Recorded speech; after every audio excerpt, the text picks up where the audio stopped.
Hello my dear students, welcome you all to my YouTube channel M Ahmad study circle. आज के इस video में हम लोग न्यूएस्ट एडवांस्ड क्लास 3 से चैप्टर नंबर 1 पढ़ने जा रहे हैं, जिसका टाइटल है ग्रैंडफादर्स हाउस, दादाजी का घर। तो चलिए हम लोग इस चैप्टर को पढ़ते हैं और इसके line by line, word to word Hindi meanings को समझने की कोशिश करते हैं। Heidi is an orphaned little girl who lives with her aunt Deet। बताया गया है कि हाइडी एक छोटी सी अनाथ लड़की है जो कि अपनी मौसी आंट डीट के साथ रहती है। Dete takes Heidi to live with her grandfather whom Heidi has never met before.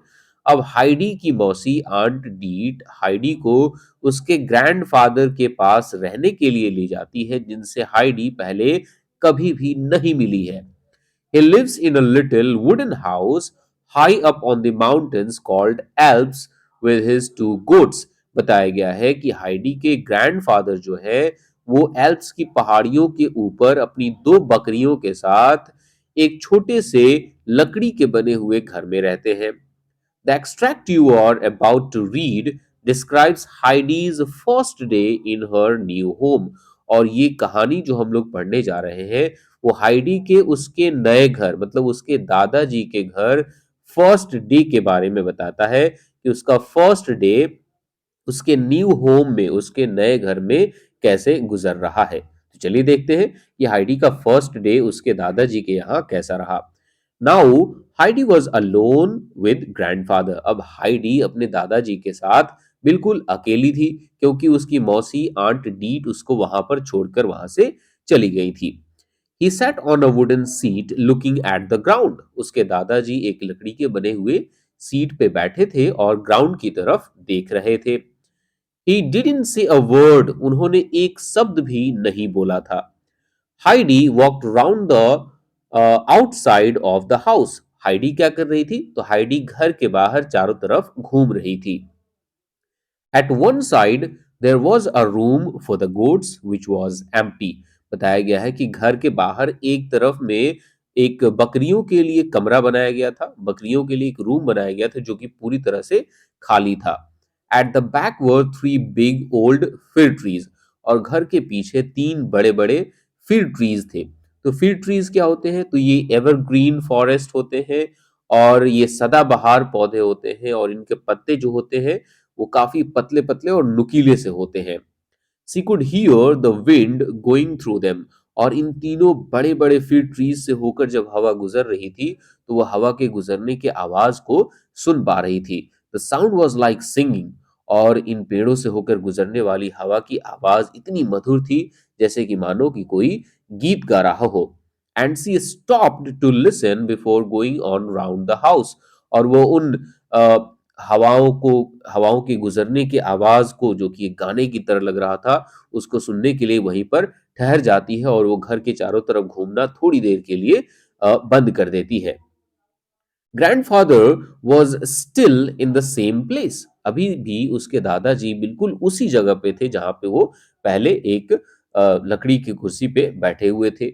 Heidi went and stood in front of him. Heidi जाती है और अपने दादाजी के सामने जाकर खड़ी हो जाती है। What do you want to do? He said at last. और फाइनली उसके दादाजी कुछ बोलते हैं और वो कहते हैं, अरे बेटा हाइडी, तुम क्या चाहती हो? तुम क्या करना चाहती हो? I want to see what you have inside the house. Heidi कहती है, अरे दादाजी, मैं देखना चाहती हूँ कि आपके घर के अंदर क्या है, आपके घर में क्या है, मैं ये देखना चाहती हूँ। Come on then. He open the door. उसके दादाजी कहते हैं, अच्छा बेटा, कोई बड़ी बात नहीं है, आओ देख लो। और इतना कह के वो घर का दरवाजा खोल देते हैं। There was only one room in the house. उस पूरे घर में कितने कमरे थे? सिर्फ और सिर्फ एक ही कमरा था। But it was large. लेकिन वो कमरा काफी बड़ा था। In one corner there was a big fireplace with a table and a wooden chair near it, and in the other was grandfather's bed.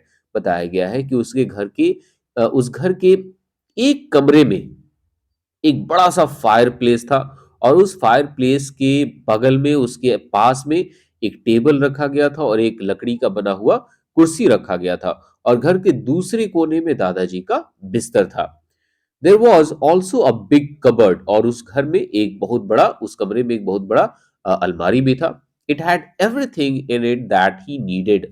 और उस अलमारी में वो सारी चीजें रखी गई थी जो कि दादाजी को जरूरत पड़ती थी। मतलब दादाजी के जरूरत की सारी चीजें उस अलमारी में रखी गई थी। काफी बड़ा कबर्ड जो था, जैसे कि उसमें क्या क्या चीजें रखी गई हैं वो भी यहाँ पे बताया गया है।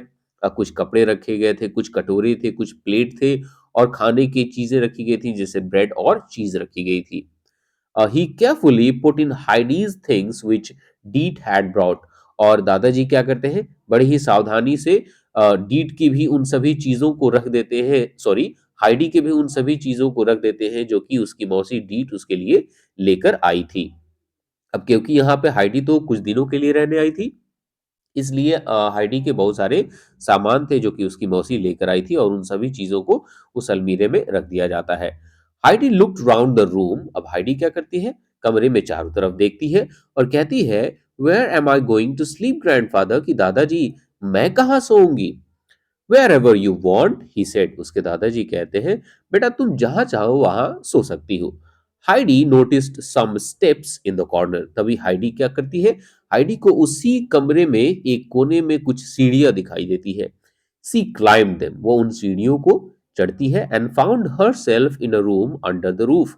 और उन सीढ़ियों को चढ़ के वो अपने आप को एक कमरे में पाती है और वो कमरा छत के बिल्कुल नीचे था।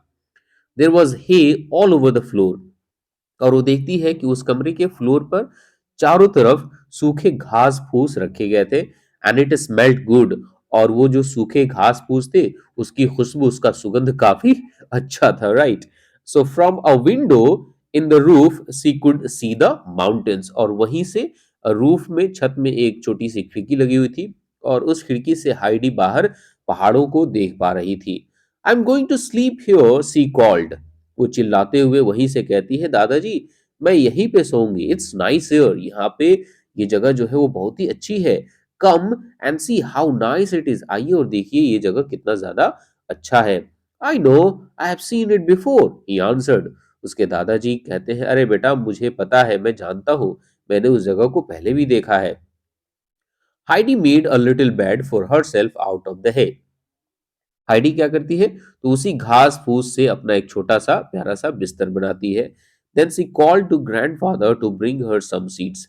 फिर उसके बाद चिल्लाते हुए दादाजी से कहती है, दादाजी मेरे लिए कुछ सीड्स लेकर आइए, कुछ बेड सीड्स लेकर आइए, क्योंकि मैंने अपना बिस्तर बना लिया है। He had no seeds. अब उसके दादाजी के पास कोई बेड शीट था ही नहीं। But he found some pieces of hard brown cloth. लेकिन उसके दादाजी को क्या मिलता है, तो कुछ कपड़े के, ब्राउन कलर के कपड़े के कुछ हार्ड पीसेस, मतलब छोटे छोटे कपड़े के कुछ पीसेस मिल जाते हैं और वो उतना सॉफ्ट नहीं था, थोड़ा सा हार्ड था। He brought them up and laid them over the hay। और उसके ग्रैंडफादर क्या कहते हैं, उन्हीं छोटे छोटे पीसेस को, कपड़े के टुकड़े को लाते हैं और उन घास फूस के ऊपर रख देते हैं। और इस तरह से क्या हो जाता है, तो इस तरह से हाइडी का बिस्तर जो है वो बनकर तैयार हो जाता है। It's a lovely bed, Heidi cried. अब हाइडी चिल्लाते हुए कहती है, अरे ये कितना प्यारा बेड है, ये कितना प्यारा सा बिस्तर है। I want to go to bed in it, मैं अभी ही इसमें सोना चाहती हूँ, मैं चाहती हूँ कि अभी इसमें जाकर सो जाऊं। But it's not night time, no, but it's not night time now. लेकिन अरे कितना बुरी बात है कि अभी रात का समय नहीं है और मैं इसमें सोना चाहती हूँ। मतलब बिस्तर जो था वो इतना अच्छा लग रहा था हाइडी को कि वो अभी उसमें सोना चाहती है, लेकिन दुख की बात यह है कि अभी रात का समय नहीं है। तो उसके ग्रैंडफादर क्या कहते हैं, I think we should eat first, grandfather said. Grandfather ने कहा कि मुझे लगता है कि हमें पहले खाना चाहिए। And they went down the steps. और वहीं से वे लोग वहां से सीढ़ियों से होकर नीचे उतर जाते हैं। अब इसके बाद कहानी में आगे क्या होता है इसको हम लोग देखेंगे इसी चैप्टर के पार्ट 2 वाले वीडियो में। तो इस वीडियो को हम लोग यहीं पे रोक देते हैं, यहीं पे स्टॉप करते हैं। तो मिलते हैं हम लोग पार्ट 2 वाले वीडियो में। तब तक के लिए टेक केयर, बाय बाय।